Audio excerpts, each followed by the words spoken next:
एक ऐसा food stall जो चलता था स्ट्रीट पे, एक ऐसा फूड स्टॉल जिसका कुछ नामो निशान नहीं था कुछ साल पहले, बट अभी के टाइम में आप लोग देखो ना, वो वर्ल्ड का टॉप फूड चेन बन चुका है एंड सालाना प्रोड्यूस कर रही है billions of dollars. So hello everyone, this is Saurabh Bujal and आज हम बात करने वाले हैं कि एक्चुअली KFC कैसे इतना बढ़िया सक्सेसफुल कंपनी बना अभी के टाइम पे। तो without any further delays let's get into the video. तो मैं आपको बात कर रहा था KFC के बारे में।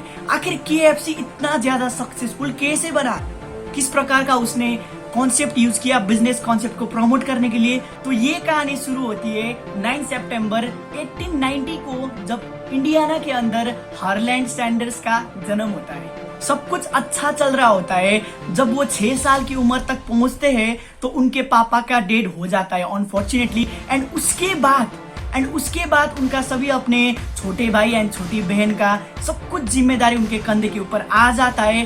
तो उनको बहुत छोटे सी उम्र से उनको काम करना स्टार्ट करना पड़ता है एंड देन वो बहुत सारे शॉप्स में काम करते हैं, बहुत सारे जॉब्स का अप्लाई करते हैं। धीरे धीरे समय बीतता चला जाता है एंड बाद में जाकर के वो बहुत सारे कई सारे जॉब करते हैं। उसके बाद जब वो 40 साल के पहुंचते हैं तो वो उस टाइम सोचते हैं खुद का एक छोटा सा फूड स्टॉल खोलने का। एंड देन जब वो फूड स्टॉल चला रहे होते तो उस फूड स्टॉल में वो बहुत सारे ट्रेवलर्स को खाना खिलाते थे एंड बहुत बढ़िया चल रहा होता है। तो उसी टाइम वो सोचते हैं यार ये सब रेसिपी तो, ये सब चीजों तो मैं अपने दूसरे कॉलोनी पे भी सेल कर सकता हूँ। तो उनके पास एक आइडिया आ जाता है जिसका नाम आ जाता है फ्रेंचाइज। तो वो सोच लेते हैं यार यही बिजनेस मॉडल, यही चीजें तो मैं पूरे इंडियाना के अंदर सेल कर सकता हूँ। तो वो क्या सोचते हैं, अपने दूसरे शहर में सेम टू सेम दुकान को इंस्टॉल करने के लिए सोचते हैं, बट उसके लिए उनको एक ऐसी शख्स की जरूरत होती है जो उनके साथ बिजनेस स्टार्ट करने के लिए राजी हो जाए।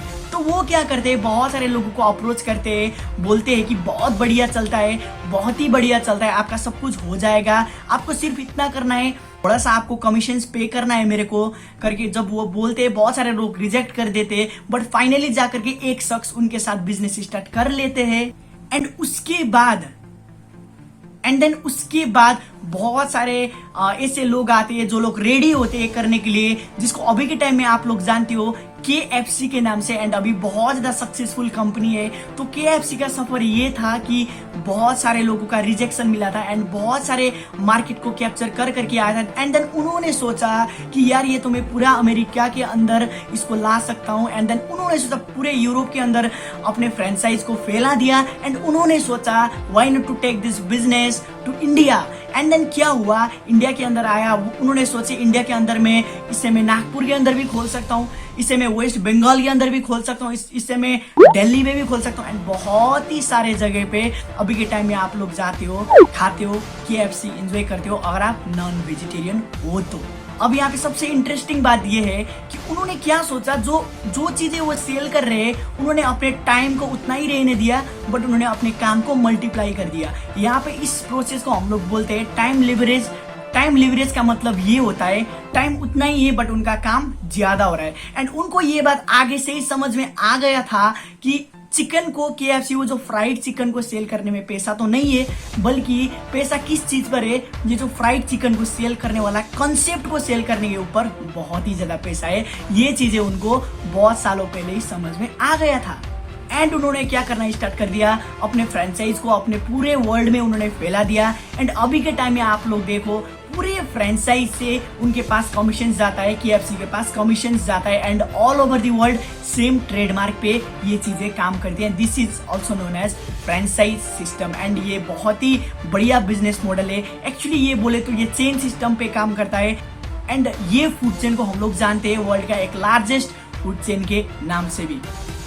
तो अभी के टाइम में मैं आपको बताना चाहूंगा, अगर आप इंडिया के अंदर ये चीजें अगर लेना चाहते हो ना, KFC की फ्रेंचाइज लेना भी चाहते हो, सिर्फ बात बहुत ही ज्यादा सिंपल है, कमा तो बहुत ज्यादा लोग हैं, ठीक है, बहुत ही फायदेमंद है, बहुत ही प्रॉफिटेबल है अगर आप KFC का ये फ्रेंचाइज लेते हो तो। बट आप मेरे को एक बात बताओ, अगर इंडिया के अंदर आपको ये चीजें करनी है ना तो मिनिमम आपका 1 करोड़ का खर्चा आएगा फ्रेंचाइज को परचेस करने के लिए, आपके जगह में इंस्टॉल करवाने के लिए।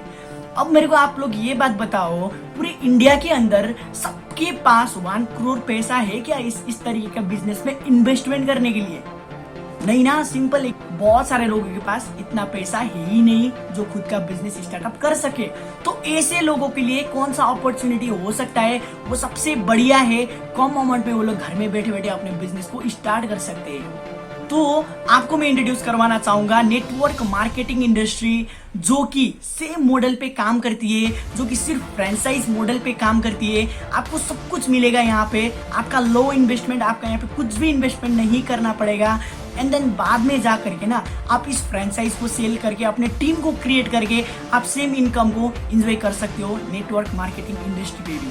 और आप लोगों को मैं बताऊं तो नेटवर्क मार्केटिंग इंडस्ट्री भी सिमिलर टू फ्रेंचाइजी है, ठीक है। मैं सेम टू सेम नहीं बोलूंगा बिकॉज वहां पे बहुत ज्यादा डिफरेंस आ जाता है, बट अगर देखें ना हम लोग सीधी भाषा में, एंड देन अगर हम लोग सीधे सीधे देखें तो ये दोनों मॉडल सेम मॉडल पे काम करती है।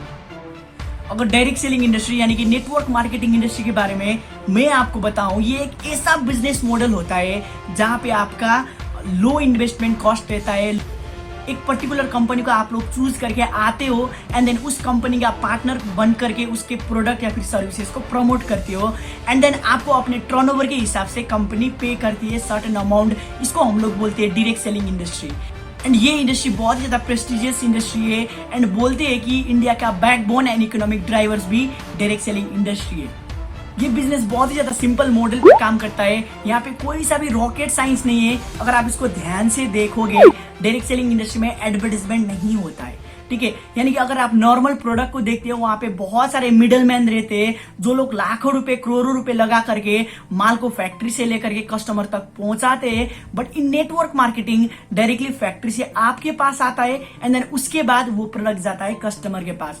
इनफैक्ट अगर आप देखते हो जो चीजें एडवर्टाइजमेंट कर रही है ना, टीवी एड एंड बहुत सारे एडवर्टाइजमेंट अभी के टाइम में कर रही है, वो सभी चीजें आप खुद कर रहे होते हो आपके टीम के साथ मिलकर के, एंड कंपनी आपको पे करती है उसके हिसाब से पैसे। तो अगर आप नेटवर्क मार्केटिंग या फिर डायरेक्ट सेलिंग को एज अ प्रोफेशन चूज करना चाहते हो तो आप लोग एक बार आ करके इसको ट्राई कर सकते हो, क्योंकि this industry is really beautiful industry. बोलते हैं ना, पाने के लिए बहुत सारी चीजें है, खोने के लिए कुछ नहीं है ये इंडस्ट्री में।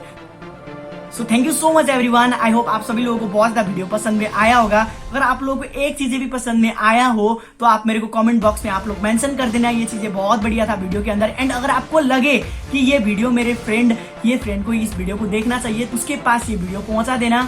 सो thank you so much, God bless you all, see you all at the top, signing out.